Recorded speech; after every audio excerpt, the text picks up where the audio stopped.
Welcome to Dave Talks Ball on this December 5th, 2024 episode, folks. I appreciate you joining us. It is wild. We're in December. I feel like every Thursday episode, it just hits me. I don't know if it's the preparation for the show, and you just keep you typing in the dates on your Word doc for your notes and stuff. It's December 5th. Wow. I just had a kid turn 1 year old. Wow. It's amazing how fast the time goes. But there's no better week. We've had a phenomenal week in this league. We've had the SEC, ACC challenge on the hardwood. I'll talk about that. We have a phenomenal guest tonight that I am jacked up to discuss. We had signing day, National Signing Day. It was early. It got moved from the 4th to the 6th. It's still technically not over. We got some people announcing tomorrow. And we got SEC Championship game week. Again, I'll preview that one for you. And like I mentioned, I believe, on the show earlier on Monday, the SEC Championship game to me, Kirby Smart's echoed this. I know technically Texas and Georgia are both going to be in the college football playoffs. No ifs, ands, or buts about it. But to win the Southeastern Conference, it's got to hold a lot of weight. It's got to hold a lot of weight. It just does. It's just got to hold a lot of weight. If you're from the Southeast, if you're from Georgia and Alabama, Mississippi, Florida, and you grew up around this league, it means something to you, man. I've been to a handful of SEC championship games, had phenomenal times. I was really at the first one that you felt like it was a playoff game. And it's funny, we had a 12-team playoff now. It was the 2008 Alabama-Florida matchup. Tim Tebow willed Florida to a win, ultimately went on to beat Oklahoma. Remember, that was a winner goes to the national championship game. That's back when we had the BCS era. That was kind of the first one. It was like, yeah, this thing's big. I mean, obviously, Roy Kramer, when he started it back in 92, kind of got a lot of hell because it could have left the SEC at a national championship game, as most you SEC historians know. But, man, yeah, again, I know a lot of people are going to water it down a little bit. Oh, it doesn't really mean anything. My father himself even kind of states that. And two things can be true at once. We say that all the time on this show, on this channel. Two things can be true at once. It can be a little watered down, and both teams still have a whole, essentially 3 to 4 games right in front of them still to go win a national championship, which is the ultimate goal. It's called spade a spade. But to call yourself conference champs, especially in this league, for Texas in their first year, that would mean so much after what they put up a phenomenal recruiting class yesterday. Georgia, obviously, been there, done that. But they don't have as many SEC championships as I'm sure Kirby Smart would like. I mean, he's told you he's from Georgia. He grew up around this. He played at Georgia. Granted, they didn't play in an SEC championship when he was at Georgia, but it means something to people in the Southeast. It does. Again, I don't want that to be overlooked just because we know both teams are going to be advancing into the college football playoff, something we hadn't been able to say in a long time, really since 2021, really, when Alabama and Georgia met in the SEC championship game and both continue to make the college football playoff, folks. But tonight, we got a very good show, like I mentioned, early signing day. We're going to get 247 Sports Cooper Petagna on. He's been on the show earlier. Me and him are cut from the same cloth to an extent. Both personnel guys both worked at Alabama. Both have been in the college football world. He is now essentially over the rankings. He is a recruiting analyst for 247 Sports. He will break it down for us. A lot of the SEC superlatives. I'm fired to bring him on. Terrence Oglesby, fired up to bring him on. If you're a college basketball guy, former Clemson guard from 2008, 2010. He's a college basketball analyst on the field of 68. He will join us to discuss some of the SEC, ACC challenge, where the SEC just completely dominated 14-2. We'll also talk just the SEC in general, not specifically just the challenge. But, man, the SEC had a hell of a week. Obviously, we'll preview the SEC championship game. Then I'll give you my final playoff projections leading up to Sunday's final announcement. But right out of the gate, folks, let's get to it. Let's get to it real quick. Right out of the gate, transfer portal. Jackson Arnold, quarterback from Oklahoma. Obviously, most people know about him. Let me bring up the banner real fast. He will be entering, or he has entered the portal. It sounds like just reading around, talking to some people. Kind of right now, a little Georgia, Auburn, Mississippi State. Kind of, I wouldn't say battle, just initial interest from that. We can talk to Cooper when he joins us here in just a minute, probably about 10 minutes, 5 to 10 minutes. Connor Wigman, quarterback from Texas A&M. Obviously, Marcel Reed beat him out. Talked to somebody at Texas A&M yesterday. They may change their mind. They sound like they're kind of going to roll with Marcel Reed. Just see where it goes from there. I don't think they think maybe in the portal they're willing to spend the money that it's going to take to get someone that they think is for sure better than Marcel Reed. Connor Whitman, Missouri, Eli Drinkwitz, Kirby Moore, potentially Syracuse, Fran Brown, Houston, Willie Fritz and the boys. CJ Daniels, LSU wide receiver, came from Liberty this past year. Florida, South Carolina, kind of the young, sexy quarterbacks from a standpoint, I think may get some intrigue here. Obviously, the North Sellers, obviously DJ Lagway. A lot of kids gravitate towards DJ Lagway. I think this will be someone to monitor there. Keanu Coate, linebacker from Alabama, OVN at Vanderbilt and Ole Miss. That's what I don't know a lot about, just throwing his name in here, but I did see he has taken official visits to Vanderbilt and Ole Miss coming up. Kentucky wide receivers, a couple guys from Kentucky in general, but really the two headliners, Dane Key and Barry and Brown. The two receivers will be, they have entered the portal, or at least going to. I don't know if the paperwork's been submitted, but you kind of feel bad for them a little bit. I know Will Levis, from a college perspective, was fine. They didn't have a great offensive line those last 2 years he was there. Devin Leary didn't pan out until they thought he would be. Obviously, Brock Vandergriff, they moved on to the true freshman quarterback. So I understand. They're probably wanting to go to a better situation with a more proven quarterback. Haven't really heard much from them yet. LSU potentially could be in that mix, I would think. Maybe South Carolina would throw that. Ole Miss, just – you saw they've taken transfer receivers for, obviously, with Juice Wells this year. Tight end Jordan Dingle from Kentucky, Keyshawn Silver, defensive lineman from Kentucky. And then I just saw right for the show, Patrick Kudus, the Arkansas offensive lineman, has entered the portal as well. Other guys outside the SEC that may enter the SEC, Texas Tech wide receiver Micah Hudson, a guy to look out for from an LSU perspective. But I see our guy Coop is in here. Whenever we'll get him on, just give him a half a second. My guy, Coop. Hey, buddy. How we doing, man? Dude, you killed it yesterday, man. By the way, I'm really not blowing smoke up your ass. You did a good job. I followed everything y'all did on 247. All you guys did a good job. I know it's a lot of work. Shoot, I mean, I'm sure that's the fruit of your labor for a whole year just to see with these guys. So I just want to give you congratulations and appreciate you coming on with us tonight, brother. Thank you, man. Thank you. Ready to talk some ball.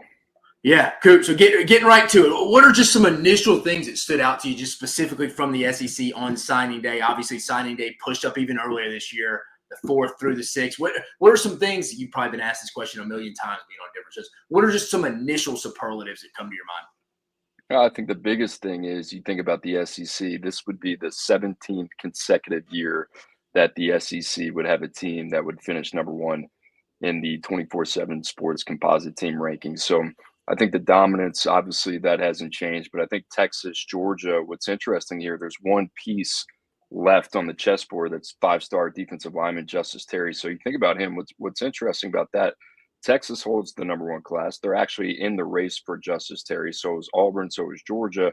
If Georgia were to keep him home, Georgia would leap up to number 1. Now, some of these programs might think this is silly. Doesn't matter whether we finish 1, 2, or 3.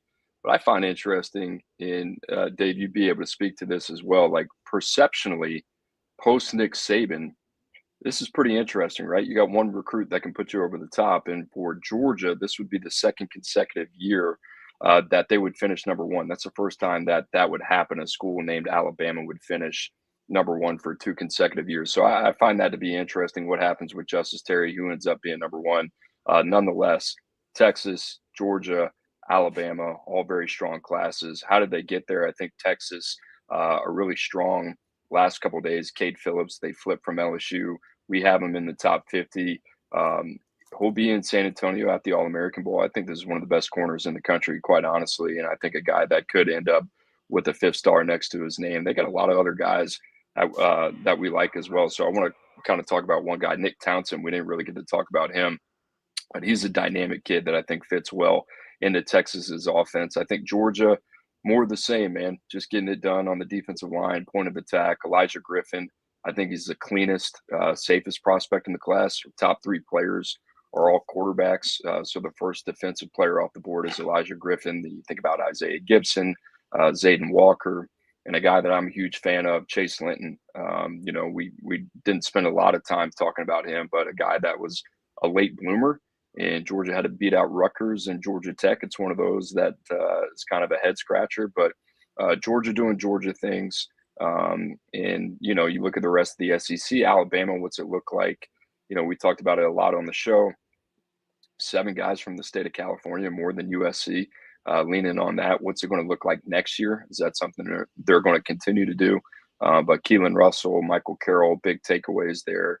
I think LSU really coming into Wednesday, it was going to be a little bit of gut check time, right? I think a lot of people thought that they were not going to be able to hold on to five-star quarterback DJ Pickett. They were able to do that. Then they flip, a top 60 player in Solomon Thomas from Florida State for Brad Davis. That's a really big get. Like I said, they lose Cade Phillips. They lose Bryce Underwood. They lose Mike Tyler, three-star tight end to South Carolina. And people might not think that means anything, but they don't really kind of have that Mason Taylor piece. He's off to the NFL. He declared today. You got guys like Trey'Dez Green. It's supposed to be a tight end. He's going to be a receiver.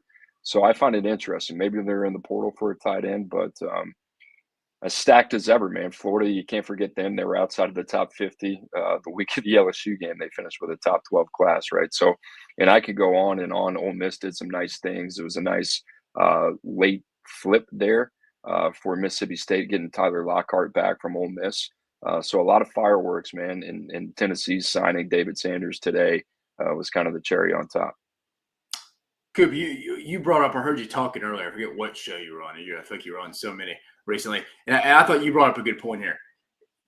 I think over the last 2 years, and you tell me if I'm wrong, because you've been more plugged in, obviously, in the trenches with the recruiting game, obviously more so than I am, so I've been out. But yeah, Georgia's interior defensive line. I feel like the last 2 years, I don't know if it's just they lost Jalen Carter or what, but like I feel like you've been able to teams have been able, if they commit to it, been able to establish the running in between the tackles against Georgia. And Alabama has that problem a little bit too. And I think a little bit, I think teams are more willing to give that up a little bit.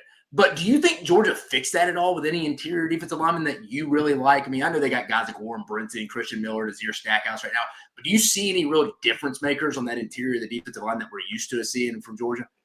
I mean, Elijah Griffin, right? I mean, Yeah. I think that's kind of why Georgia's sunk their teeth in. The thing is, Isaiah Gibson's one of those guys we have listed as edge. He's hovering around. His weight fluctuation has been pretty intriguing to watch. I mean, there are a lot of times we thought, all right, you're going to stand this guy up. He's going to be a 9 technique. There's other times where you think, all right, he's going to move inside. He's going to play with his hand in the ground. So we'll see what happens with him. Chase Linton, we talked about the edge rushers. The other one would be Justice Terry.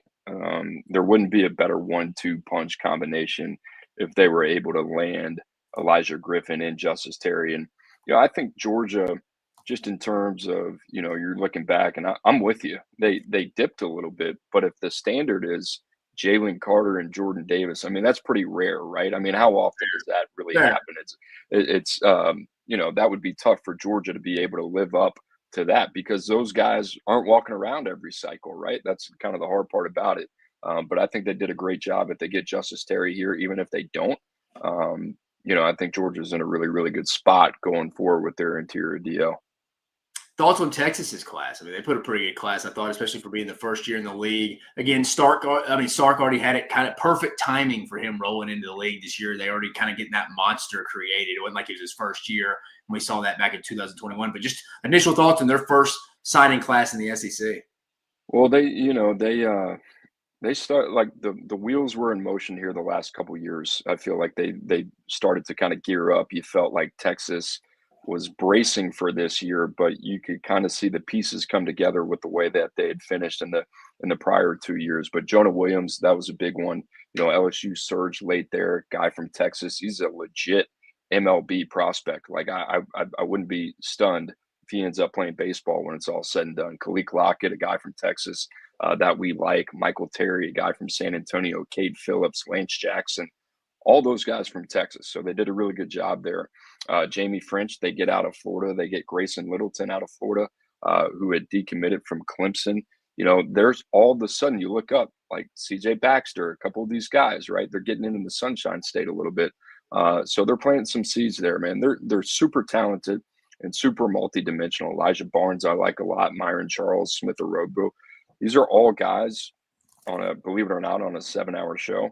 You kind of talk about the headliners. Yeah. You don't really get to talk about the guys at the bottom of the class that you like a lot. And guys like Dalen McCutcheon that they flipped from Florida State, James Simon, they get out of Louisiana, guy that kind of reminds me a little bit of Keelan Robinson, who they had a couple years ago, right? Josiah Sharmer, they get from the West Coast, KJ Lacey, from Alabama. We'll see what he looks like. I'm a little skeptical, but I get the Bryce Young type of feel for Steve Sarkisian there. So they did a really good job, man, peppering it. And you got to give a lot of credit to their front office and what they've been able to do. And I mean, they're playing big boy football, right? I mean, Georgia, Alabama, all those guys are recruiting well. Texas just has the feel of a team and a program that's like been here before, even though it's their first year in the SEC. And I mean, the way I guess the best way I could describe it, you see their play on the field. I think they're one of the most complete teams in college football. Yeah. This recruiting class is just kind of a reflection of that. Again, guys, joined by Cooper Petagna. Go give him the follow at Cooper Petagna 247 Sports. One of the best evaluators I've been around. Works for 247 Sports, recruiting analyst. Coop, you brought up Alabama a little bit, and you brought up you without me even asking about it. So I want to piggyback off it. You're talking about how successful they were out west. Got more kids in the top 10 in California than USC even did, and that's a conversation for another day. Do you think that was just a 2025 signing class type thing because of just the connections and the relationships already built between Courtney Morgan and Kalen DeBoer from being out in the Pacific Northwest, or do you think this is going to be a reoccurring trend just from what you can tell right now? I think it's going to be a little bit of both. Are they going to take 7 guys a year from California? I doubt it, but 3 or 4 for sure. I could see that. And here's the other part. Why wouldn't you?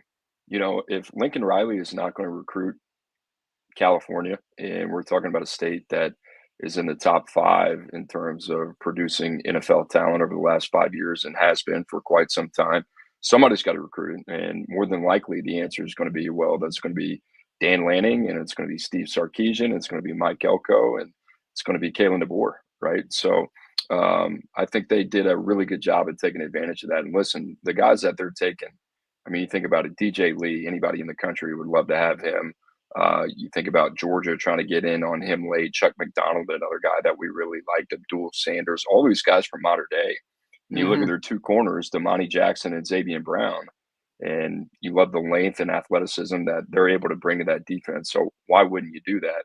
The flip side of it is, I think they only signed 2 players from the state of Alabama, Micah DeBose, offensive lineman, and Mal Waldrop. And Mal Waldrop was a legacy. I think he's got a shot, going to be an interior guy at the next level. Micah DeBose got to get his weight right. Auburn signed 8 of the top 10 players in the state, and Auburn signed 12 players in the state of Alabama this year, 11 players last year. And it came to my mind, and the only reason I bring it up is Ryan Williams from the state of Alabama. Red Morgan's from the state of Alabama.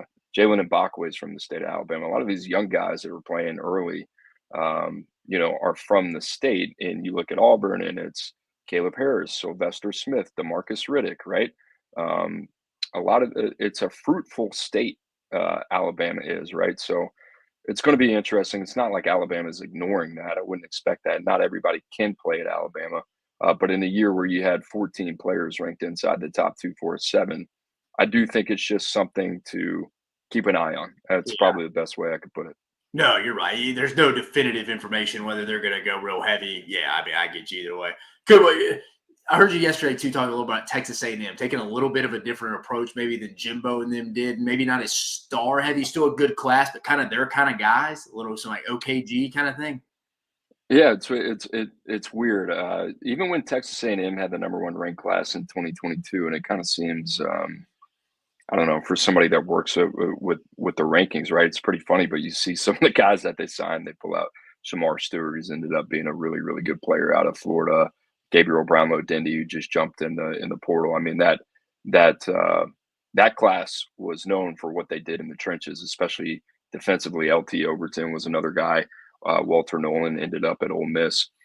There were a lot of defections from that class.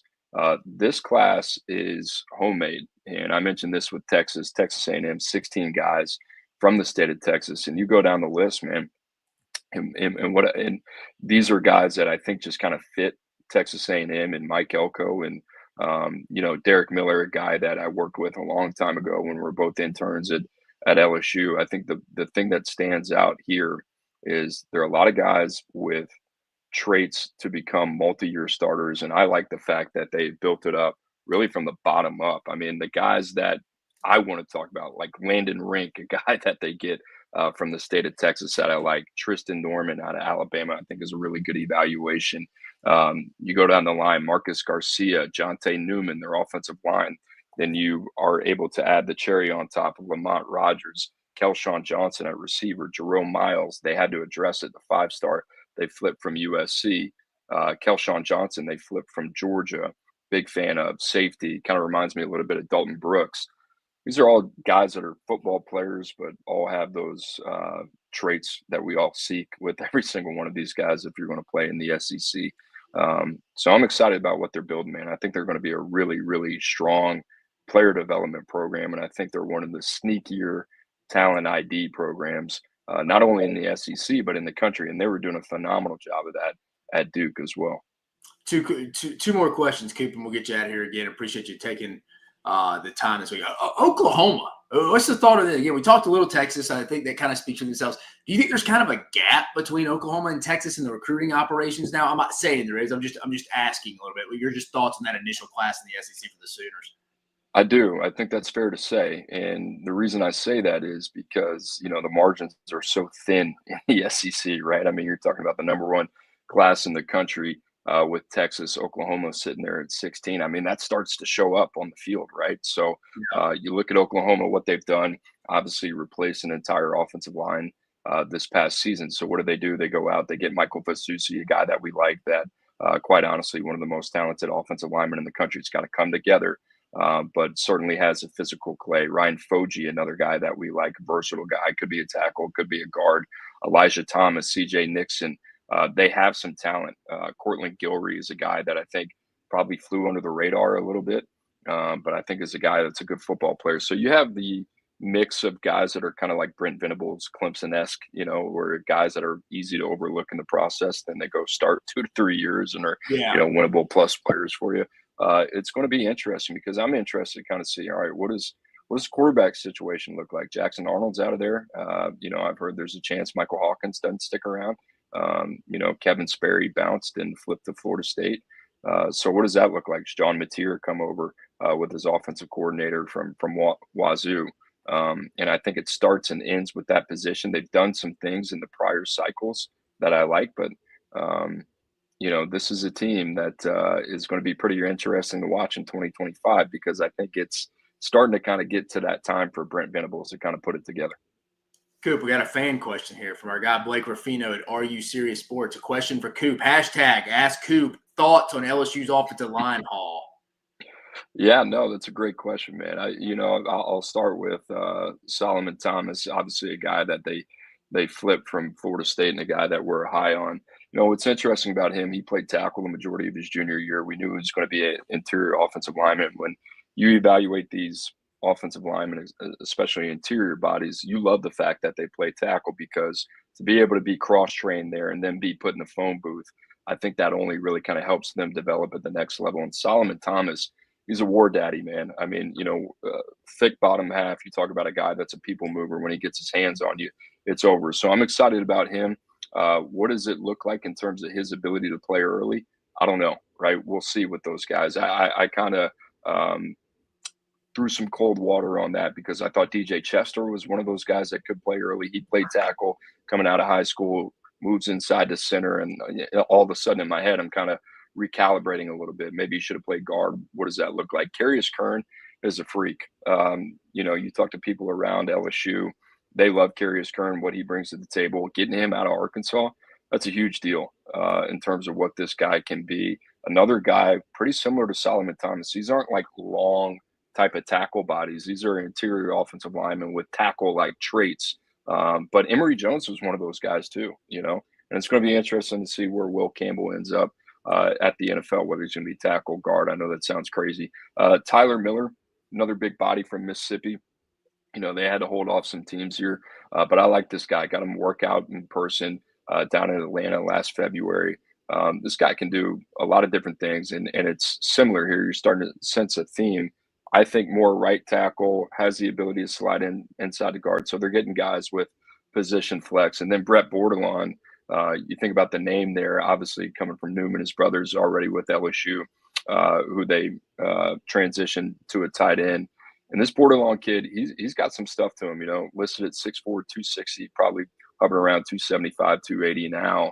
but another guy that I think will ultimately move inside. So now all of a sudden, despite the listings of what we have at 24/7 Sports, this is kind of like a group that feels more like an interior presence type of group. And what's interesting about LSU, Dellinger gets banged up this year. Miles Frazier is off. You think about that interior offensive line, they struggle to run the ball, right? And you look back a year ago, I think Jaden Daniels covered a lot of things up. They got to get back to being able to run the ball between the tackles. And that starts with the interior offensive line. I think there are a lot of people out there that are like, I don't know what to make of LSU, because everything I hear from the national media, especially in the preseason, is that they're going to have one of the best offensive lines in the country. I do think they have one of the better pass protecting units outside of a couple games that I'm sure they'd like to have back.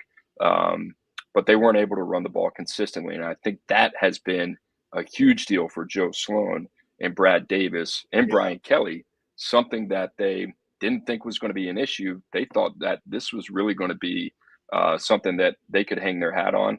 Now they got to go back to the drawing boards. And I think these guys that they have here are more of what they want, more of their flavor. But I'll say this, Campbell's gone, Jones is gone. I'm super curious to see what their tackle solution is, because Lance Hurd's not there.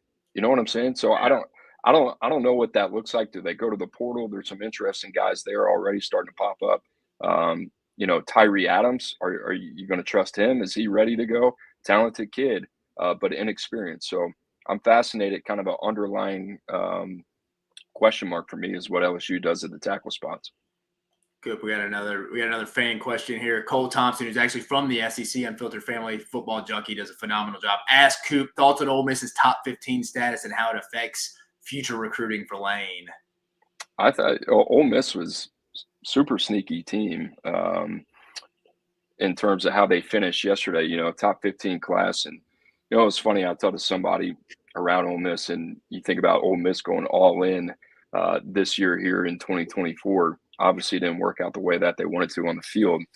There's a lot of work to be done in terms of roster management. A lot of these guys are leaving. I mean, it kind of, popped up in my head yesterday as we were talking about it, like Caleb Cunningham, they had to have, because you think about all the production that they're going to lose at receiver there. And Cunningham, Aiden Williams, guy that they had from a class prior, they're going to need to step up. But, some things here, Devin Harper, they flip out of Shreveport from LSU a couple of weeks ago. That was a big get. I like that. They're always trying to build back that offensive line.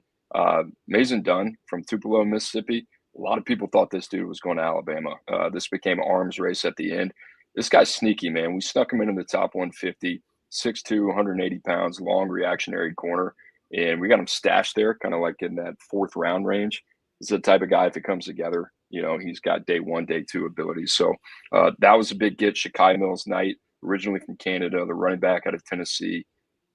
Ole Miss has kind of been searching for that guy. I feel like they haven't had him since Quinshon Judkins at the running back position. This is a big north-south guy that I think can contribute early. And they got some other pieces, man. Cortez Thomas, super versatile kid, can play the nickel, can play the deep pass, can play on the outside. Andrew Maddox, a guy that I like. We'll see both those guys at Alabama and Mississippi next week.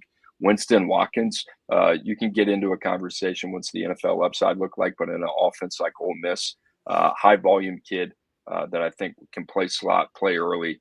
Dylan Alford, a guy that I love. Talib Graham, a guy that I love. So they're doing a good job over there, man. Their personnel operation continues to impress. And Alex Brown, who came over from SMU, I think has been a super big piece. And they are, I think, at the forefront of the portal here over the last couple of years. There's just teams that seem like they're one step ahead.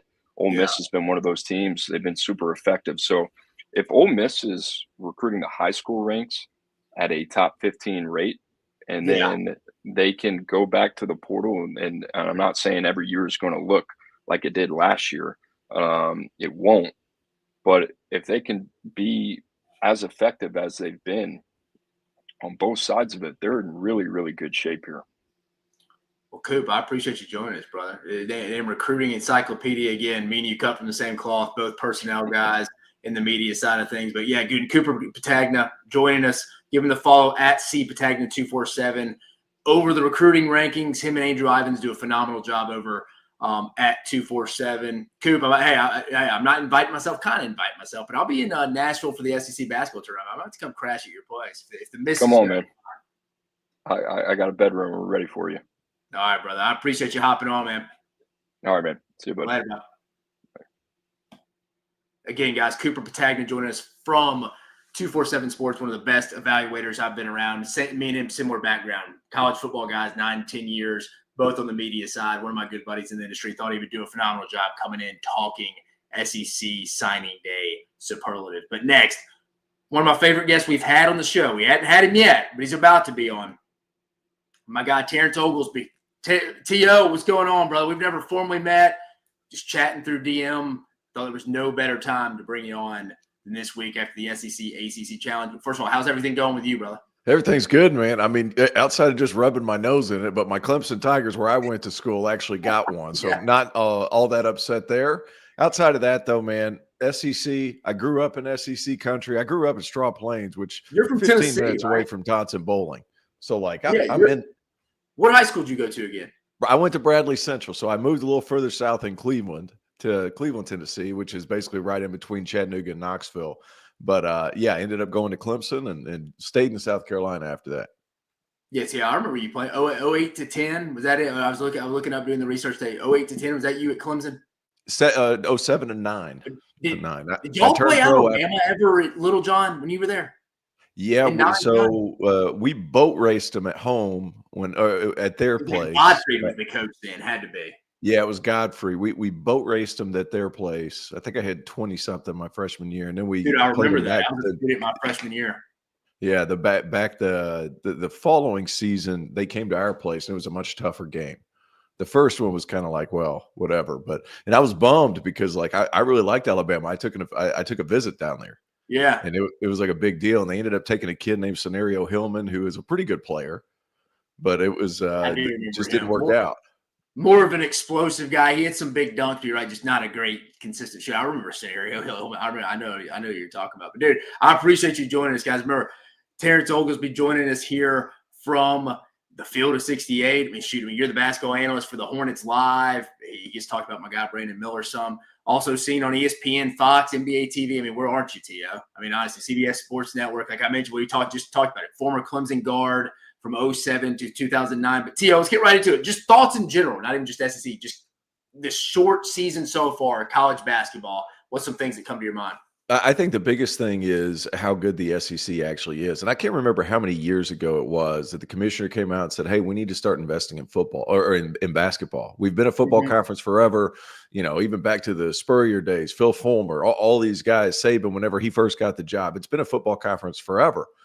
We need to invest in basketball because relatively speaking, it doesn't cost as much to have a really good basketball team. And we know what kind of money they spend on football there in the SEC country. So I think the investment piece is really starting to rear its head in how good the league has been. I was looking up and down schedules today, and the worst loss this year is South Carolina opening night. They lost to North Florida. Driscoll's probably going to win his league. He's probably going to win his league. You throw that in there. The second worst loss is Vanderbilt losing to Drake in the finals of the Charleston Classic. Drake's going to win their league. Yeah. So you go up and down the league. They scheduled phenomenally. And then on top of that, you throw in the fact that they won all the games they're supposed to win. And there's a lot of high profile, high quality wins in there as well. And it's not just 4 or 5 teams at the top. It's the entire league. It's been utterly dominant. It's probably been the best non-conference season I've seen since being part of college basketball, 20 years ago. Yeah. When it was whenever I was at Clemson, the ACC was like this. That's how it was. But the financial investment that the SEC has made, it just sits it on a different pedestal right now compared to anybody else in collegiate athletics. And T.O., would you say that is why, in your opinion, overall, is just the financial investment? Because I remember you're right, 100% when you played, the ACC was the conference. The SEC, it's like you said, until Mike Slive, you said the commissioner, you made a perfect point. I think that the SEC network starting, I think really helped the SEC where I think they're like, look, football is going to speak for itself here. Like we're going to get that, but they're like, we got to go get things on TV from January to August. And I think Mike Slive, which those university presidents is like, hey, we're going to be investing a lot of money from this TV deal. If you don't like your coach, you need to go handle it. I think you're going to be able to have the money to go get some really good coaches. I think that's a big deal too. You brought in so many good coaches into this league, but you really just think it's the financial commitment across the board? I think it's a financial commitment across the board and the availability of funds across the board in your league. So like I was talking the other day, if you look, and this is comparing apples and oranges because, but ACC and the SEC, you look at the ACC, you have Wake Forest. It's one of the smallest private schools in the country. Well, that used to be a really intriguing benefactor whenever guys were looking at going to school. A highly prestigious academic institution, private, a little bit smaller. You're not going to get lost in the shuffle. That's all great and good. But now it's like you have a much smaller donor base to pull from. Same can be said for Georgia Tech. But you go to Atlanta, and Georgia Tech, it's very much an academic institution. And not only that, it's like the 7th or 8th sport in town. Yeah. So like or 7th or 8th show in town. So it's tough. Miami kind of the same deal. You look up and down the league and the funding just isn't the same. Like even go down to Starkville, Mississippi. It's the only thing in Starkville. That's it. There's nothing else going on. Oxford, Mississippi. There's nothing else within an hour. I've been to Ole Miss. That was my first visit because Mike White brought me down there. My sophomore after my sophomore year. Was that Andy Kennedy? No, it was Barnes. Oh yeah, Rick. All right, we're going way back now. We're going way back now, big guy. So I mean, but you look at the difference of the availability of the financial commitment that goes into this thing. I mean, look at Arkansas. It's the only show in Arkansas. So that's kind of where my argument is there. Even University of Florida is in Gainesville. It's not Orlando. It's not Miami. It's not Jacksonville. It's in Gainesville. Yeah. That's what you're going to see. And as a result, that's where your money goes. And the pride and the passion in the SEC right now, there's pride and passion too in the ACC. Don't get me wrong. But the sheer volume and the sheer numbers are just different in the Southeastern Conference. So who's a team you feel like in the league, in the SEC right now, 1 through 16, that you really like, that you feel like from a national perspective isn't really getting the juice like you may get with the Alabamas, Auburns, obviously Kentucky with Mark Pope and them getting? Who in your opinion, you like? Well, Mississippi State just beat the brakes off of Pitt. Yeah. And for everybody who hasn't seen Josh Hubbard play, he's listed at 5'10" or 5'11", generous. Super generous, but at the same time, he's averaging like 19 and 7. I don't have his stats right in front of me. I'm fairly certain that's where we're at. You know what Chris Jans is as a coach. And when he was at New Mexico State, those dudes boarded and they guarded and they were tough. Whenever he was hired there at Starkville, Mississippi, I thought there is no better coach to fan base to donor base relationship that it's going to go perfectly, smoothly. The kind of people they are and the kind of coach that he is, tough, rugged, kind of the same thing with the people in Mississippi, Starkville, tough, rugged people. They understand what they're there for. And he brings a certain type of persona to his position there. And he's getting the players that match that persona and the kind of coaching style that he likes to do. He's going to be tough on the glass. They're going to defend. And you throw a couple guys in there that can go for 30 and good things are going to happen. And you saw good things going up against Pitt. And I'm going to be honest, like Pitt's a good ball team. Like that's an NCAA tournament team, and they boat raced them. So I think Mississippi State's won. Ole Miss, I think they have under the radar Elite Eight potential. Yeah. I think Sean Padula is that good. Matthew Morrell, I've sang his praises for the past 3 years, and he's finally starting to like show these things. I think he is modern day Jody Meeks, who played at Kentucky. Yeah. A lot of the same kind of dimensions, physical attributes, both really strong bodied guys, can really shoot the 3 ball. I really like that Ole Miss team. Jamie Breakfield's a good player. Like there's a lot to like. And it goes back to like, you look at these coaches. Chris Beard is at Ole Miss. Chris Jans is at Mississippi State. Mark Byington's at Vanderbilt. Lamont Paris is a really good coach. He's at South Carolina, and right now they're projected dead last in the conference, and they're top 70 in the country. Like that's where we're at right now with the SEC. Yeah, I was going to get your thoughts on this too. It's a team I like a lot, but you could really question they haven't really played anyone yet. They got a matchup with Carolina coming up, and again, I think Carolina's pretty. I mean. Well, we could talk about them in a bit, but Florida, what's your thoughts on them early in the year? Todd Golden's group. You know, I was a bit apprehensive initially because I'm a big Micah Handlockton fan, and part of it's because I coached him in AAU. Awesome. Full disclosure, complete favoritism because I've known Micah for probably the last 3 or 4 years. But I was curious to see how that was going to go. Walter Clayton is playing on a first-team All-America type level. And like some of the shots he's hitting, not common, Dave, not common, especially at the college level. So sidestep threes, coming off of screens, guys riding his hip, still raises up and shoots it. Like this team has talent and they've got shooting. You look up and down the roster, Elijah Martin's kind of finding his groove, what he had a couple of years ago that kind of fell off last season. Will Richard was a really good player at Belmont, hasn't shot the ball as well as what we thought he was going to. But Florida has, here's the thing. You have a bunch of guys who can play and can string together 8 to 10 to 12 points in a half. And then you have that one guy that can flip a game on its head all by himself, and Walter Clayton. You're going to be in good shape. And what Todd Golden does from an analytical standpoint and how he tries to mess with the game, they're going to be in a lot of ball games that he's going to be able to win just because of how he kind of manipulates actions throughout the course of the last 2.5 minutes of the game. No, yeah, I would agree with you. Walter Clayton, I was going to say him and Janai Broom. I know you compared a guard to a big man, but they've been probably the two most consistent guys night in, night out for the team. Last year it was Sears, you could say that. But again, we've seen his struggles slowly starting to come on, but the turnovers. From a player perspective here, I want to get this from you, T.O. Again, guys, being joined by Terrence Oglesby over here, former Clemson player, does a phenomenal job. He's with the Hornets. He's with the Field of 68. Go give him the follow at @T_Oglesby22. So you play, T.O. Question for you.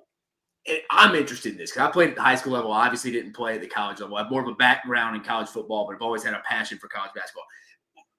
I feel like everything's so split up in college basketball I talk about this with some friends. Like you got to grade the regular season, one grade for a season, and then the tournament just because it's totally different. Most people remember the tournament. Where as a player do you think you guys kind of within the season grow and like kind of maybe take that next step? But I know it's potentially different for each team, but just I feel like there's so many ebbs and flows to a basketball season. I think you really see the toughness of a team mid-January to mid-February because I call those the dog days. Like you're playing in conference. Mm-hmm. Every game's freaking hard, especially when you're in a power 4 or a power 5. I call the Big East part of the power 5. I'm just going to throw that in there. Big East, power 5 basketball, the whole bit.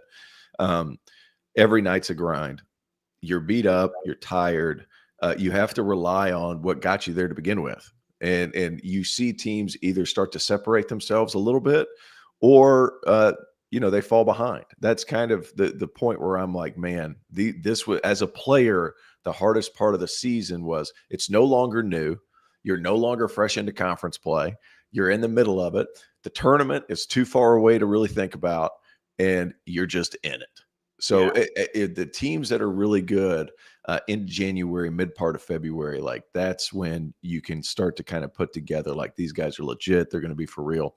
And you start to see a lot of the younger teams with supreme talent. That's when they start to get a lot better too.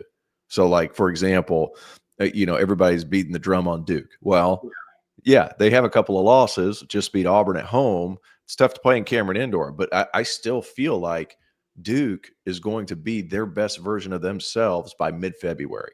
So that's when you kind of see the separator is the dog days of the conference play. Right there in the middle where the tournament's too far away and the newness is gone and you're just in the middle of it. Yeah, I wanted to ask you that because I feel like we're getting to that point where some teams take a week and a half off for exams, and we have some big games in about a week and a half back on Saturday. It's like one of these teams kind of like there's so many just from looking at it from 35,000 feet. I'm like, yeah, I feel like the regular season's one thing. You got the Thanksgiving feast week's another. Then you get, like you said, the dog days of conference play. Then you get the conference tournament in March, and that's where everyone in the world starts remembering what you've done in March. But Tio, a couple more questions before we get you out of here. Again, appreciate you joining us. What's Kentucky's ceiling this year with Mark Pope's first team in Lexington? Here's the deal with when it comes to ceiling and what you're capable of doing and all that. A lot of it's draw, man. Like we have to keep that in mind too. Like you're going to have to win some tough games. Don't get me wrong, but a lot of the NCAA tournament, especially after the last few years when they've started relying on this net nonsense where it's just seeding has been terrible. A lot of it's draw. Yeah. So I want to preface everything I'm saying by starting with that. It's a lot about draw. The other thing is I love what Mark Pope's done. It's the antithesis of everything that Calipari was there in Lexington over the past, 15 years? Like exact opposite. No more young freshmen playing significant minutes. It's all older, grown-ass transfers. I don't know if I'm allowed to cuss or not. I apologize if I'm not. Yeah, so like it's a lot of grown men, and it's a slower, more methodical offensive system. It seems that way. However, their tempo is 6th in the country. They're playing really fast. There's just a little bit more of a method to the madness. And the bunch of old guys, they understand what they're there for. They're there to share the ball. They're trying to win. And while you might have a draft pick or two, I think Otega Owe has a shot because like of how he defends. He shot the ball well this year so far. He's got a shot because of the intangible assets that he has, like the length, the athleticism. He's a toughness guy. You understand what he is when he comes into the gym.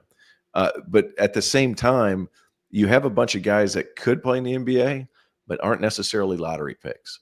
And they just play so darn well together. If I had to put a ceiling on Kentucky, I think I picked them second coming into the year. I love the way the pieces fit together. Lamont Butler is the best player nobody talks about. And I don't know why he keeps getting looked over. He's two-time Mountain West Defensive Player of the Year. I cover the Mountain West Conference. I did their conference tournament last year. I've called over 15 games for Fox doing that. Yeah. That league last year was no joke. And I understand it struggled when it got to the tournament. I come back to the seeding point. That league was no joke. And Lamont Butler was far and away the best guard defender I covered all last season. I covered, I want to say, 30 games in college, another 40 in the NBA. But in college, he was the best point of attack defender in the entire country. And then they got guys that fit around him. I think Jackson Robinson has kind of taken him a little bit. He's off to a slow start. Andrew Carr is a really good player. He's not a great player, but he's a really good player. If I had to pick a ceiling, second weekend, depending on the matchup. You get to the matchup, you could win a game in the second weekend. But I just feel like once you get to the Elite Eight, that's when supreme talent takes over. Yeah, and I would agree to your point about draw. I mean, I thought Alabama last year, they made it to the Final Four, got a pretty good draw across the board in the tournament. Obviously, you had to face Carolina in the Sweet 16, and they added, to your team, your alma mater. They already played Clemson early in the year, so I mean, you kind of had already. You got beat at home. Got beat, kind of handled by. Yeah, it was the final. I think Clemson did like 9 or 10, didn't they? That was the SEC ACC challenge. Yeah. It was 9 or 10 points. It was a good ball game. It came down. It was fairly tight until the end. But Brad has such a way of slowing down tempo, as you saw when they just played Kentucky. But like you look at Clemson's draw, they played New Mexico first. Baylor struggled with guard play last year, so that worked out great. And then Arizona, who can be erratic because of Caleb Love. You look at what Alabama did last year. They get Charleston first. They do the exact same thing, but Alabama has 5-star recruits. Better at it, yeah. Yeah, Grand Canyon, they were going to beat no matter what because they just didn't have the talent level. North Carolina was kind of everywhere. And then Clemson, they ran into a good one. Like they ended up getting to the Final Four, and then nobody was beating UConn. So that's kind of where it all comes down to draw. But if you look at Kentucky, I would say second weekend is their ceiling. But this is going to continue to go in the right direction. I love what Mark Pope's doing. He's so intelligent in his approach and how he does these things. He understands the job, and he's recruited really well for next year's high school class. Yeah, one more question. I'll give you two more if you don't mind staying. Yeah. We have a lot of Texas listeners. Obviously, they coming in, they're wanting to get accustomed to the SEC their first year. Like, what's your thoughts on Rodney Terry's squad? I mean, obviously Trey Johnson, but you feel like they're waiting for that help. Tremont Mark coming back from injury. What's your thoughts on them? You know what? The thing with Texas is, I mean, shoot, they've rattled off 7 in a row. How mad could you be? I thought that, NC State's a tough, scrappy team. And if you don't run a ton of stuff, like they can get under your skin a little bit because they're going to get out in the passing lanes, take out what you do, and you're going to have to play one-on-one. Well, Texas has those kind of guys that can do that. The young man you're talking about, Trey Johnson, like, he can score with the ball in his hands as well as any freshman in college basketball. And it's a loaded freshman class. We've already talked about that. This team has the talent to be really, really good. Arthur Kaluma is an underrated piece. I think he was really good at Creighton, was pretty good at Kansas State. And now he's back to being a really good player. So it's starting to click for him. I'm a big fan of Caden Shedrick.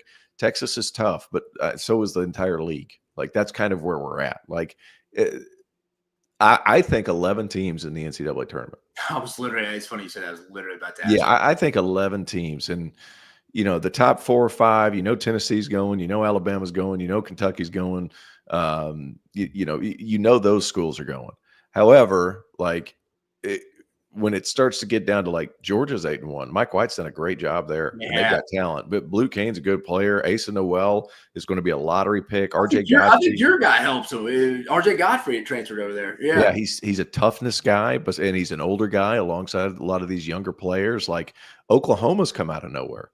Yeah. And I'm going to be honest with you, there were a lot of people in Oklahoma that were like, "Oh no, I don't know how this is going to go." And that Jeremiah Fears kid doesn't get talked about enough. Yeah, and he's one of the fastest players with the ball in his hand in the country. Yeah. So like, and and he's a reclass kid, Dave. He's a Yeah. reclass kid. Like he should be a senior in high school. So like, and they needed him. Like, here's the crazy part: like, they don't have him, they're not very good. No. Like they grabbed him Yeah. late. I want to say he committed in like August or September. Like it was something late. He just got done with Peach Jam. It might have been August. Like what a good grab late by them. He changes the game. Like that's where it gets a little hairy. Like Arkansas, I'm not sure. The funding's there. I'm not sure how that's going to go. And we'll just see. The other night. We'll just see. All right, last question for you here, I promise. If you were buying one team for the long haul in this league, and that is a tough, loaded question. If I gave Terrence Oglesby $1 million, you had to bet it on one of the 16 SEC teams who you're like, I trust the most as we are in this early season, sitting here on December 5th at 9:51 Eastern. Who are you taking? Man, there's 3 of them. There's Yeah, 3 of them. I can't like what do you want me to do? Like Auburn? Yeah. What Janai Broom's been able to do, how they've adapted to having 3 bigger guards. Denver Jones has been great. I was worried about how Auburn would be without like a speedy point guard getting the bulk of the minutes. Now they have Tahad Pettiford, who's come in and played really well, but he's played well in spurts. But it all comes back to the big guy. Like, how are those guards going to be able to hold up throughout the course of the year? And I think they will, because they're big, they're physical. Those types of bodies, the broad shoulders, the big hips, the big lower bodies. I mean, you're a football guy. You understand how this works. Like those guys don't get hurt as often. Knock on wood. Nobody wants them to get hurt. But that's a tough, ruggedly built team. And they have some curveballs in there with how they can score. Miles Kelly can get going from deep. Janai Broom can score inside. Baker Mazzara is just everywhere because he's such an athlete. Like you have different. Didn't you see the Pegues kid a lot because he was at Furman? I did. I was skeptical there. I went because he's the size of a point guard in the SEC, but he needs the ball to move. Yeah. And while he does have some wiggle with the ball, he doesn't have Bruce Pearl guard type wiggle. And the ball needs to pop around for JP to have some success. I was skeptical when that happened. I've been proven right in the fact that he's not played as much. However, he can come in and have a big game during conference play and surprise everybody. But, he's getting paid X amount of dollars to get there. So, you have to be happy for the kid. But he's a better guy for the ball to move, play within a structured system where Bruce has thrived most of his coaching career with like Bryce Brown. Like those Bryce Brown, Tahad Pettiford's perfect example. Even back to Tennessee, Chris Lofton, Juwan Smith, Raymar Smith, like those kinds of players that can really get somewhere off the bounce. That's who he thrives with, not necessarily a guy with like J.P. Pegues. And then Tennessee, who we don't even talk about enough, like if they're not the best defense in the country, they're number 2. I think they're number 2 behind Duke right now. Yeah, their defense is crazy. And there's a different dynamic this year with Barnes' team, excuse me, because Chaz Lanier is scoring a lot of points, but he doesn't dominate the ball the same way that Dalton Knecht did last year. And Dalton Knecht was unbelievable. But sometimes because Dalton Knecht would kind of massage the ball a little bit, and he would sit up at half court and dribble, and then create something special, the rest of the players are able to gather a rhythm because Chaz, if he doesn't score right away, gets rid of it. Because he needs to score in a different type of way. Yeah. So as a result, the Tennessee offense has been a little bit more aesthetically pleasing than they were 2 years ago without Dalton Knecht. Because that's my comparison base right now. Dalton Knecht was a 1-year special dude. My comparison base for Tennessee is 2 years ago, where they really struggled offensively because they couldn't generate any movement or explosion. This team can do it. And then Alabama, because they're Alabama. Yeah, no, I would agree. Yeah, I feel like for Tennessee, you tell me if I'm wrong, they can't rely on Zakai Ziegler night in, night out offensively. I don't know if they will. It's just from that perspective. To your point with Knecht last year, you felt like it kind of maybe got guys like Vescovi off point at times. Like you said, it was just, I love the term you use, massaging the basketball. Like they had to go connect with their go-to guy. Obviously, we see that with the Lakers across the board. Yeah, I think that's a part of it. But if you look up and down the roster, like Zakai Ziegler's like in the mid-30s from 3. He's taken some wild ones. I think, who did they play during their exhibition game? Oh, they played Indiana. They played Indiana. That's right. Yeah. And at the end of the game, Zakai Ziegler took a step back 3-point shot. There was an air ball. And we forget, like, those games don't matter one single little bit. And he airballs it. Where it does matter is Rick can be like, hey, man, that's not what we're doing at the end of the game. That's not what we're doing. As a result, now Tennessee's what, 8-0, big win over Syracuse. That was a wonky schedule. I don't know why Tennessee got Syracuse, because Syracuse has struggled to be relevant lately. That line was like 16.5.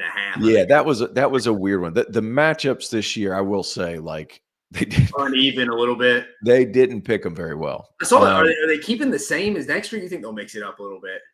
No, they mix it up every year.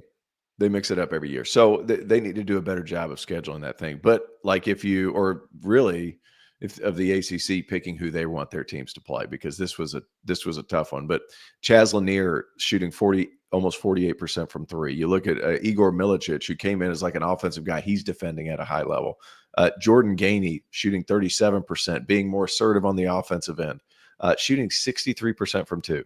That wasn't the case last year. He's put on weight. He's bulked up. And I keep coming back to this, and I'm going to keep coming back to this when I talk about Tennessee all season long. Like, if that ball moves, they've got guys who can take advantage of it. Last year, he couldn't move. So some of those guys were kind of in the abyss of like, what can I do if the ball finally does get to me? And that's really hard to play like that. Really hard to play like that.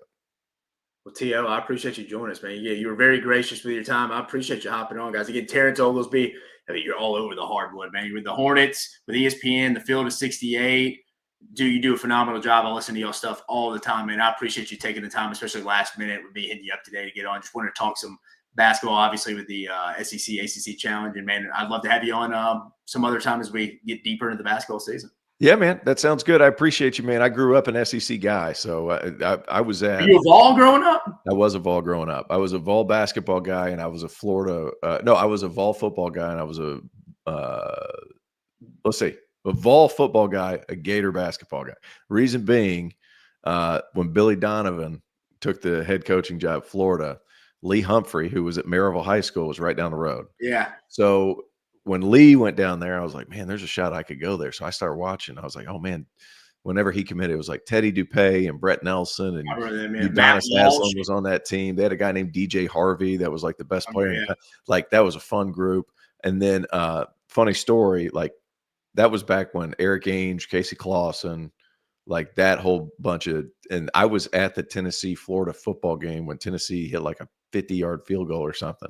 Oh, yeah. It's like 04. And like to win the game, it was one of the best football games I've ever been to in my life. So it's good to jump back in the SEC pool a little bit. I appreciate you having me. No, man. Well, you're welcome anytime, man. Look forward to talking some more college basketball. Appreciate you. Everybody go give him the follow if you don't already at T Oglesby 22. All right. Thanks, pal. Appreciate it, T.O. Thank you.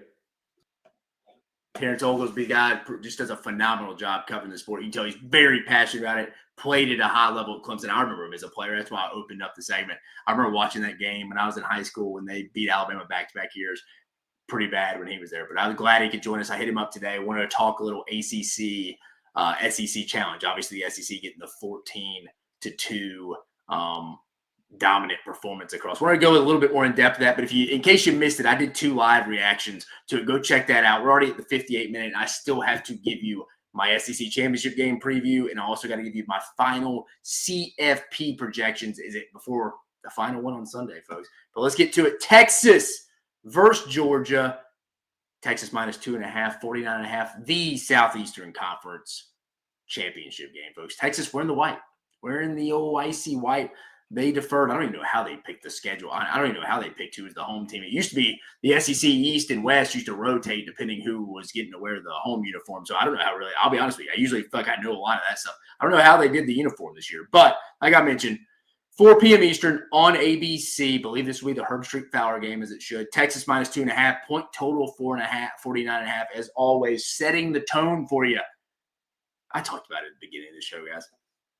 Me being from the Southeast, if you're from Mississippi, if you're from Alabama, from Georgia, from Florida, any of those states, Alabama, like if you're a core SEC guy, grew up in the SEC from like essentially 1992 on, the SEC championship game means something to you. I mean, like I said, I remember me and my dad going to one of his best friend's house, who I'm best friends with one of his sons, who we grew up together, always going over there every Saturday for college football. But even if our team wasn't in the SEC championship game, we would still go over there and watch that game. Just really a childhood memory of mine. The Southeastern Conference Championship game, specifically on the CBS. It'll be wild not to see either Brad Nessler, Vern Lundquist, Gary Danielson, as much crap as a lot of people gave him. It's just kind of reminiscences, like, I don't know, the past. The SEC championship game is just like a staple of like most children's childhood growing up if you were from the Southeastern Conference. I mean, it was. You just remember that in Atlanta, in the Georgia Dome. The old Georgia Dome, obviously. Obviously, if you're old enough to remember, it was in Allegiant Field in Birmingham for a little bit. This game means something, guys. And I know both these teams are going to be in the college football playoff. But still, you even hear Kirby Smart talk about it at SEC Media Days and stuff about is the lackluster. Maybe it was early in the year, but he's from Bainbridge, Georgia. He played at Georgia. Granted, he didn't play in an SEC championship game, but he knows what it means to win the SEC. Again, I bet if you really ask Kirby Smart, he wishes he had a couple of those SEC championship games. Lost. He only won two. He's only won two in 17 and 22. Lost to Bama in 18. Lost to LSU in 19. They didn't make it in 2020. Florida won the East. Lost to Bama in 21. Like I mentioned, they won in 22. Lost last year.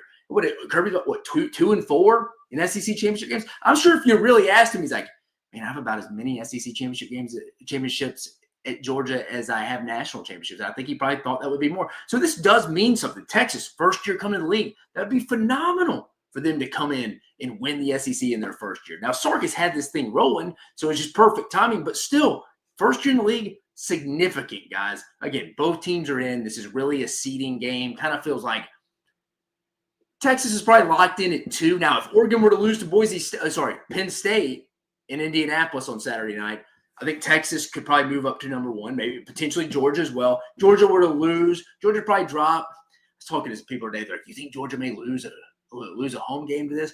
I don't think Georgia drops past 8. That's what they would have to drop if they were to lose this game. They have to get to 9 to go on the road. They're not going to move. I don't think they're going to move from 6 to 9. I just don't. They're not going to penalize them from a team they already beat early in the year. But you got to factor this in, a little revenge factor for Texas here coming up. How do they factor in where this game will be won? This is the big question to me in this one. Can Texas continue to run the football like they have the last 2 weeks? So against Kentucky and against Texas A&M. Bringing up the box scores right now. Against Kentucky, the Texas run game, when they commit to it, when Sark is committed to it, has been there most of the year. I mean, imagine if my guy C.J. Baxter didn't even get hurt, who I had a relationship with from recruitment when he was from Orlando. But they ran for 251 yards against Kentucky. Very next week, on the road, against a good Texas A&M defense, they go and run for 243 yards for 5.2 yards per carry. They can run the football. They are better up front right now. I think they've gotten better on the interior of the offensive line. In this rematch, or the first game, where Georgia got the 30-15 win, Texas was held to just 29 yards rushing on 27 attempts for an average of 1.1 yards. I don't imagine that happening again. I also don't imagine Texas getting off to that poor of a start. I mean, you heard it, I forget, maybe in Judea. Who was it? Who was it? Maybe Ant Hill, maybe Alfred Collins, Vernon Broughton, I don't know, Michael Taft, one of Texas defenders after the Georgia game talking like, wasn't the result we wanted, but I didn't think we played bad. And they were talking about their defensive effort. And I would agree with that. I would agree. The defense didn't play bad. They forced 3 turnovers from Carson Beck in that first game. I think Texas's run game's improved. And I just brought up Carson Beck. Carson Beck, really since the Ole Miss game, and again, that's only been 3 games, he's been pretty good. It was really the Tennessee and Georgia Tech games. I think Carson Beck's been improved really since Tate Ratledge has gotten back in that lineup, that right guard spot. He's been better. Now, again, Tate Ratledge did play against Ole Miss, but I was told by someone close to the Georgia program, he woke up with like the flu that morning before the Ole Miss game. Like he was cleared with the ankle, the tightrope surgery, but it was more, he was under the weather a little bit. You could see that in his play. I mean, they got rocked. I mean, Monroe Freeling, Ernest Green, obviously Tate Ratledge, and then we're struggling across the board. Now, I do think the key, Georgia traditionally does not struggle with guys like Quinn Ewers who can't really move that well. Again, now give the Texas training staff credit. Whoever had him in that ankle brace the other day looked like he was moving better than I'd seen him all year. Here's where I think the game will be won. How well does Texas perform in the red zone? And they're ranked 82nd in red zone defense, I think, off the top of my head when I was looking at it early in the week. How will Arch Manning be utilized? Again, I saw Andy Staples wrote an article today, and he started mentioning it, and I was like, he may be a little onto this. Again, it's not exactly the 06 Florida team of Chris Leak and Tim Tebow. And to be fair, Quinn Ewers is a better runner than Chris Leak was that year. But slowly as the year went on, they kept incorporating more packages for Tebow. They did. Is it a little later in the season that you're seeing it with Arch Manning? And also a little bit, I think Sark's really smart with quarterbacks. I think he's playing a little more to kind of keep the gas down on Quinn, just being like, hey, he's right on your heels, man. You got to keep playing well. I haven't heard that. That's just from me working in the industry. That stuff happens. Kind of like, hey, I think it may be a little – put some pressure on his ass a little bit if we can keep playing Arch, mix it up a little bit. At the very least, it makes – they're going to play Arch, especially in the red zone. It gives Georgia and Glenn Schumann them a lot more to prepare. And then you go think, Sark and them went back and watched that game from Friday when they're playing Georgia Tech and the success Haynes King had. They're probably – we can incorporate some of this stuff. I think this game is going to be won in the red zone. I think both these teams are different for good and for worse a little bit. Much more Georgia's kind of the one that's for the good and the worse. I think Texas is just definitely more improved. They can commit to the run game. That's what I'd want to see if I'm a Texas fan who wears the burnt orange on Saturday. From Georgia, Carson Beck's been better since Tate Ratledge has been back. But just the receivers aren't there. That's what concerns me. The big playmakers on the outside. Will Trevor Etienne give it a go this week with the ribs? I just like Texas in this rematch, guys. I do. Put a lot of thought into this one. Go check out our preview with myself, with Cole Thompson, Chris Phillips that we released on Monday after recording it on Sunday. Me and Cole, that's a win for him. Me and Cole went with Texas. Chris went with Georgia. I'm picking against Georgia twice, against Texas both times. I think most people did, as Kirby let you know. Everybody picked Texas the first time. I'm picking them again. 2 out of 3 of us football analysts on this channel are picking Texas. I got Texas 28-21. I just do. I think Texas has improved.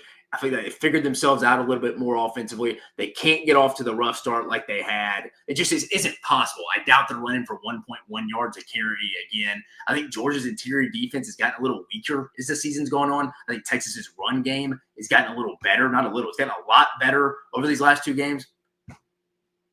I think Texas's run game is the difference in this one. I do. I think Texas – his run game is the difference. Give me Texas 28-21. Steve Sarkisian, the Texas Longhorns, the 2024 SEC football champions. First year in the league winning it. I was told I was crazy by some beat writers for some other teams in the SEC. Longtime beat writers, some old heads being like, you got Texas in the SEC championship game in their first year? Yeah. I mean, have you seen the talent? It isn't like Sark was inheriting his first-year program in 2021 and lost to Kansas. I mean, he's been building up for this moment. And it's just been the perfect mesh. And the schedule's been beneficial. 2 things can be true at once. Texas is a really good football team. They're much better on defense than people expected. I think Alfred Collins, Vernon Broughton, they're deep on the defensive line. They have replaced Devondre Sweat and Byron Murphy. They have it almost as a unit by numbers perspective. I love Vernon Broughton. I loved Alfred Collins recruiting them when I was at Texas A&M. Loved both their families. Just good people. Love to see them succeeding. The back end was an issue with Texas last year. It's an improvement. I think Texas has the best defense in the league right now, and maybe in the sport, if you want to be completely honest. That's why I got Texas winning it. Texas, I think, will win the SEC in their first year. Let's go to the comments across the board here. Joe K says he thanks Terrence. Yeah, Terrence does a phenomenal job. Ronald Cardenas, appreciate you listening, man. He says, I miss Vern Lundquist broadcasting those SEC games. You're right. It gets a little nostalgic listening to Vern's voice. It just kind of hits you. It's kind of like SEC football. At least SEC football or Happy Gilmore on the 18th hole, 16th hole. Joe K, if Quinn Ewers doesn't turn it over more than once and Trey Weiner gets 125 yards, I like our chances. I agree. Desmond Nevo, I appreciate you listening. I believe Texas will be able to pull off the run game. I agree. If they can commit to it, I think they can do it. Sometimes they just, like in the Arkansas game, just get away from it. Just think when you're turning the corner. Ron back. Come to think of it, Ron Franklin was awesome broadcaster with Mike Godfrey. Again, that was my childhood there. That was when I was like in elementary school watching. You remember that? Felt like the night games. You're right. Mike Godfrey, Ron Franklin, phenomenal voices. Joe K, longtime listener, love this guy, one of our favorite Longhorn fans. Expect to see more Arch in the red zone. I agree. I think that's going to be the difference in the game. And then Ronald is back. Arches, the bayonet, it Quinn's back. I agree. Now, guys, before we get out of here, I want to give you my final CFP projections, how I think they'll shake out. So essentially, you're seeing me project who I think is going to win the SEC, who I told you I got Texas, but I think is going to win the Big 12. We'll talk about that in a minute. But I think is going to win the ACC, who I think is going to win the Big 10, the Group of 5 rep, and obviously the other at-large bids. But let's get to it. I think Texas is going to win the Big 10, guys. I just think it wouldn't shock me if Penn State won, but honestly just think the matchup's better with Oregon. Dan Lanning, them are doing a phenomenal job. They're playing a chess, not checkers game, not only with the 2024 season, but even what they're doing in recruiting, guys. Dude, in contracts, guys, they are offering Nike stock. Like, I'm talking about stock within the company with Phil Knight to sign there. Like, chess, not checkers game is what Marshall Malco, the chief of staff there, who I worked with at Georgia, Dan Lanning, they're just ahead of the game right now. They're putting so much pressure. I mean, you saw what they went and got the Ofer kid from Parker and Birmingham, flipped him from Ohio State, and Auburn was chasing after him. The number one player in the state of Alabama is what Oregon's coming to do. Again, they're offering a lot of incentives, guys. If Phil Knight is hungry for a national championship before he dies, maybe he gets it this year.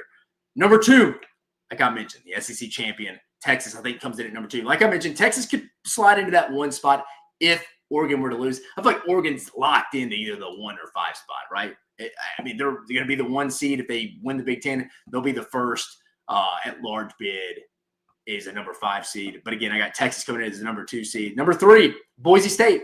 They're just going to be ranked. They'll be that conference champ that's just ranked above the Big Ten and ACC champ, in my opinion. Or sorry, the Big 12 and ACC champion. So I think the Broncos sit there at 3.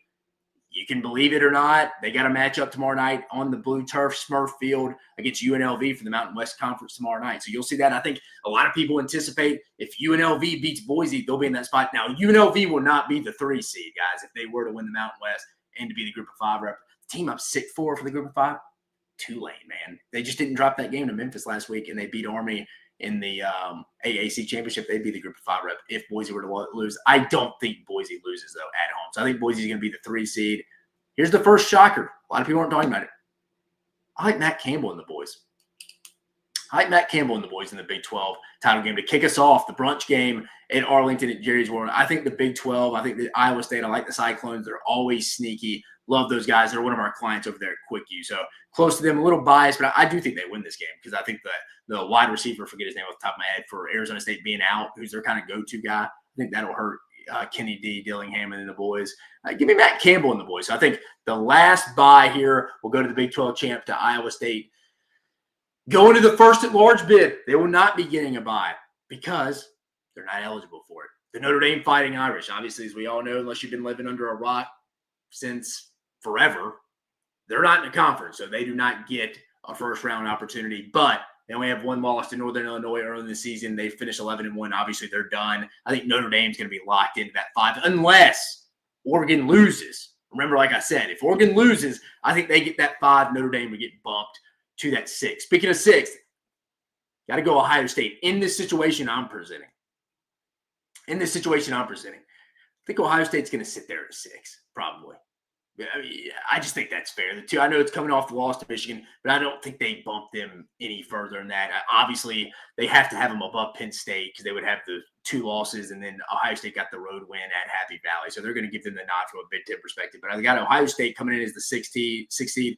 Georgia losing the SEC championship game. They would come in at the 7 seed. Obviously, if Georgia were to beat Texas, they'll get one of the byes as being the SEC champ. Potentially could move up to the 1 seed if Oregon were to lose. So I feel like Georgia's ceiling's 1 and 6, probably.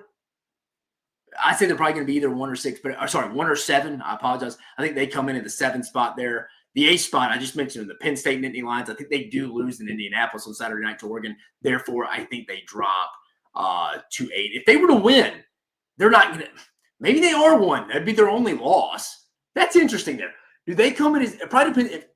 I think Texas would get the nod if it's Texas. If it's Georgia – you putting a 2-loss SEC champ, Georgia is the 1 seed, or a 12-1 Big Ten Penn State champion is the 1 seed. Those are conversations to be had. I don't think Penn State beats Oregon, though, so I don't think it's even going to be a discussion. Penn State comes in at 8 for me. The Tennessee Volunteers coming in at 9. This 8-9 spot's going to be key because I think a lot of people are probably going to either predict this game depending where it's at. Again, this game right now would be at Happy Valley if it was Penn State at the 8th spot, Tennessee at the 9th spot. I like Tennessee.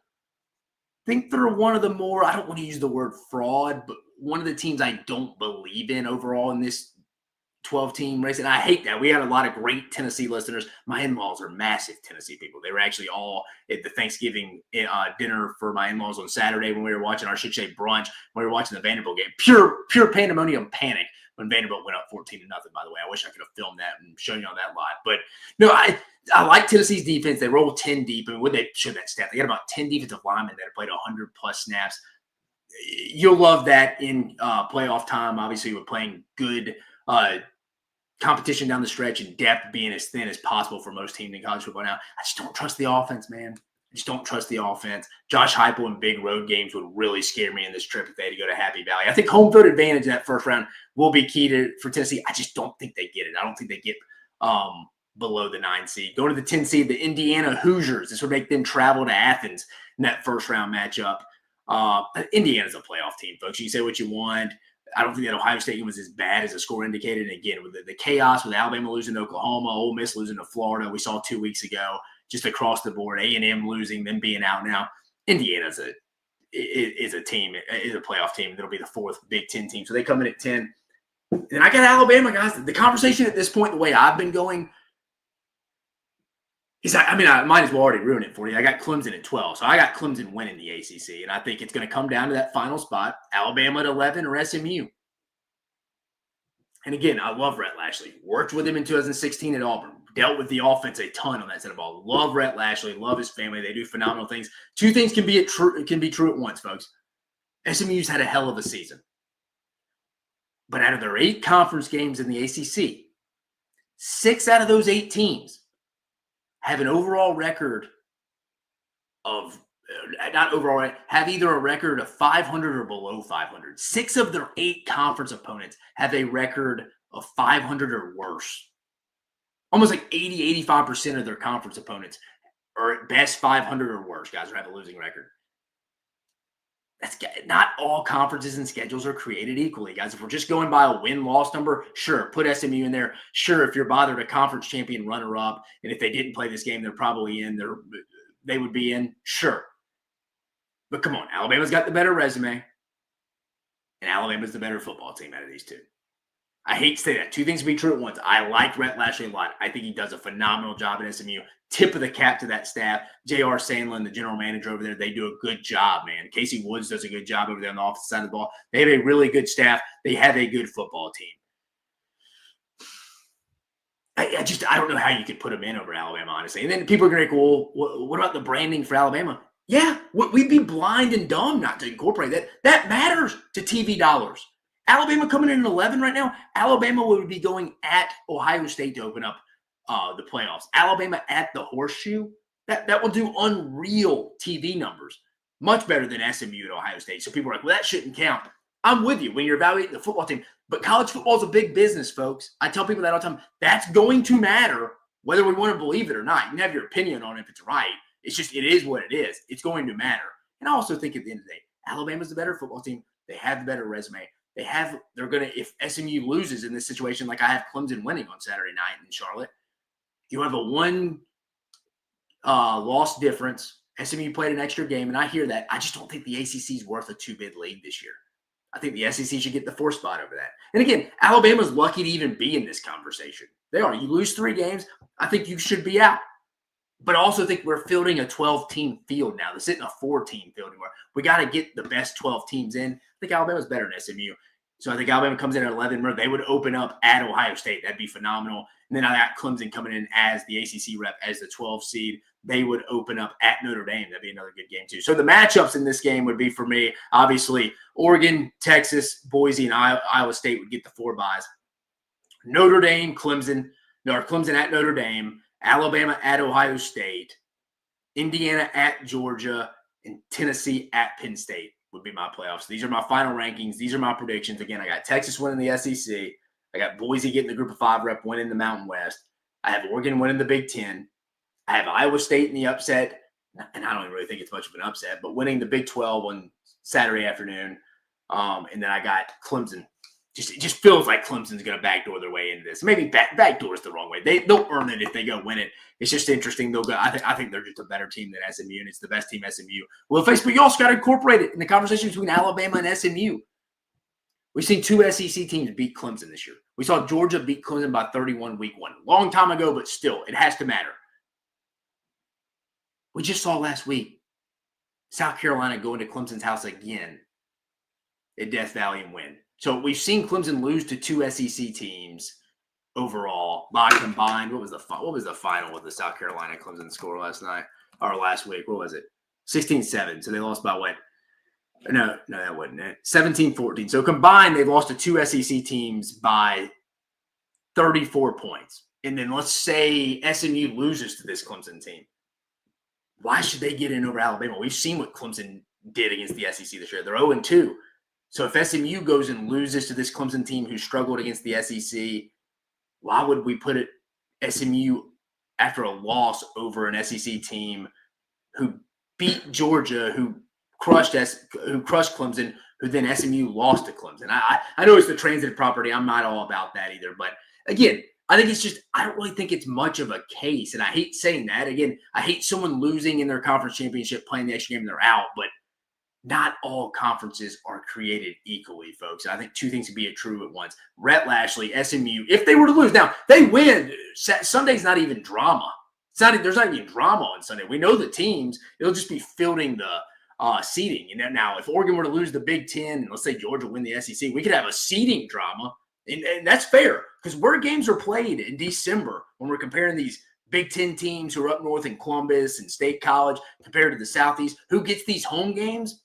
That will matter in this game. Again, if Tennessee were to play to Ohio State, I'm probably taking Ohio State. If it was in Neyland, they lean Tennessee a little bit. If Tennessee has to go to State College, I'm probably leaning Penn State a little bit. If they got to go to Neyland, Penn State, I'm definitely taking Tennessee. It's going to matter. But I think if SMU wins the teams, we know who the 12 teams will be. As long as Boise State wins, we would know who those 12 teams were. The seeding will be the difference, folks. But just want to give my playoff projections across the board there. Sam Man, last comment, Sam Man _0023, 2 days until Georgia gets the belt. Yeah, Texas coming for that revenge. They'll be in town tomorrow night. But guys, I appreciate you joining us on this Championship Thursday edition of Dave Talks Ball. Guys, before we get going, this episode of Dave Talks Ball was brought to you by our buddies over at Rowback. Go to rowback.com and use code SECU for 20% off your first purchase. No better time to go get some of your winter gear under Rowback. The material is just phenomenal across the board. Go get some of your favorite SEC teams, logo, embroidery over there as well. But tell me your buddies over at SECU sent you and use code SECU. Guys, we talked a lot. We talked a lot today. We had Cooper Petagna over from 247 Sports come talk some SEC recruiting, signing day, superlatives. Remember, we're still in the midst of signing day. Technically, it goes from December 4th through the 6th tomorrow, Wednesday through Friday. So it's still technically going. He mentioned Michigan may flip a kid from Alabama. Georgia could move up to that one spot. So we talked Cooper, phenomenal evaluator. We're cut from the same cloth, former personnel guys in college football. Worked together briefly at Alabama. We had Terrence Oglesby, one of the great college basketball minds across the board. He talked about how SEC is the best conference after the SEC just dominating the ACC 14-2 in the ACC-SEC challenges. It may be the best year the SEC's ever had in basketball, and definitely probably gets the most teams they've ever had in the NCAA tournament.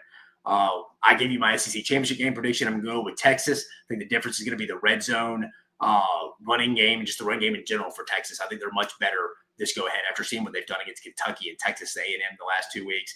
And then I give you my final 12 teams in the college football playoffs. So across the board, guys, come join us. Don't forget, on Sunday afternoon, we will meet myself, Chris Phillips, and Cole Thompson will react to the real deal final college football playoff rankings, guys. We'll also, myself, Chris Phillips, and Cole Thompson will be reacting to the SEC championship game between Texas and Georgia. That game, roughly, it's 4 p.m. Eastern, probably around 7, probably closer around 8:30. So this game will go a little longer with halftime and stuff like that. But guys, for your host, Dave Shoemate, I appreciate you joining us on this episode of Dave Talks Ball. Go like, subscribe, hit that notification bell, guys.